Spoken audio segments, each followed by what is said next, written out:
STET में 37,000 जो बहाली निकली थी उसमें रिजल्ट निकाल दिया गया है, मगर अभी भी कई पेपरों का रिजल्ट नहीं निकला है, कई सब्जेक्टों का रिजल्ट नहीं निकला है। साइंस, संस्कृत और उर्दू, यानी विज्ञान, संस्कृत और उर्दू दो भाषा हैं और विज्ञान में जानते हैं, तो इन सभी का रिजल्ट क्यों नहीं निकला है? ये 1/4 सीटें इन सभी में है। और शिक्षा मंत्री जी ध्यान दीजिए, जो चालबाजियां हो रही है ना बिहार में, उसे जरा ध्यान से सुनिएगा और ध्यान से समझिएगा, क्योंकि 94,000 बहाली है प्राइमरी में 94,000 जो बहाली है उसको पूरा पहले कर लीजिएगा, तो फिर जब वो 94,000 एक तो आप करिएगा नहीं, और कब करिएगा इसका आप जिस तरह से आश्वासन दिए हैं तो अभ्यर्थियों में एक आशा जगह है। मगर इससे पहले बता दें कि अभ्यर्थियों में आशा जगह है, कहीं वो निराशा में ना बदल जाए।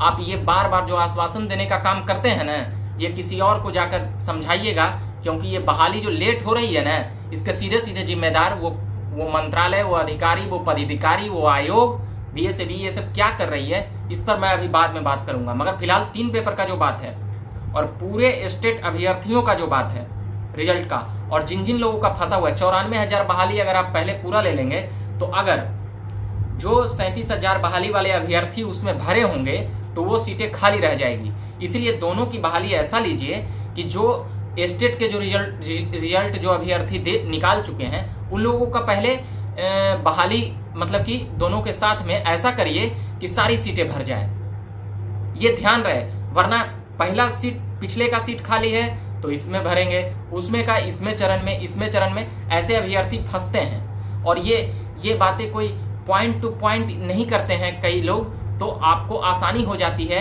और आयोग और मंत्रालय बच जाती है और तमाम बहालियों का सीट खाली रह जाती है। इसलिए ध्यान दीजिएगा शिक्षा मंत्री जी और आयोग के जो अध्यक्ष हैं, जो चलाने वाले राज्य के बड़े बड़े अधिकारी और पदाधिकारी हैं, ऐसी ऐसी बातों पर ध्यान दीजिएगा। और इसी के लिए आपको वेतन दिया जाता है और इसी के लिए आपको चुना गया है, इसी काम के लिए। और अपने काम के प्रति जवाबदेह बनिए और अपने काम के प्रति जिम्मेदार बनिए, तब आपके काम का सही मूल्यांकन और मुआवजा जो आप मतलब कि एक तरह से कह सकते हैं कि जनते का ही पैसा ले करके आप जो कुर्सी गर्म कर रहे हैं और सुविधाएं पा रहे हैं, उस पर थोड़ा सा शर्माइएगा कि इन्हीं लोगों का मैं सब कुछ ले रहा हूं और इन्हीं लोगों का मैं काम नहीं कर रहा हूं। तो कभी न कभी आपको अपनी आत्मग्लानि होगी कि हमने उस पर पद पर रहते हुए न्याय नहीं किया और उन अभ्यर्थियों के साथ साल दर साल बीतते गए, मगर उन अभ्यर्थियों का हमने बहाली पूरा नहीं किया। आप जिस कुर्सी पे बैठे हुए हैं वह भी अगर बहाली नहीं होती तो आप आज इस लायक नहीं होते कि इस चीज का, यहाँ पर इन बहालियों का फैसला कर रहे होते। इसलिए मैं 3 पेपरों पर मैं बोलने आया था, विज्ञान, संस्कृत और उर्दू।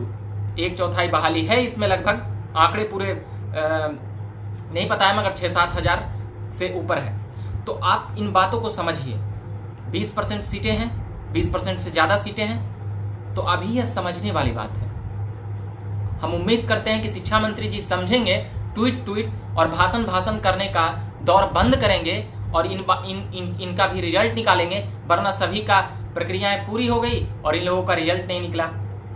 ये बहुत अच्छा लगा कि शिक्षा मंत्री जी ने बोला कि हम 15 अगस्त से पहले और 15 अगस्त के बाद ये फलाना चिलाना चरण में हम पूरा कर लेंगे।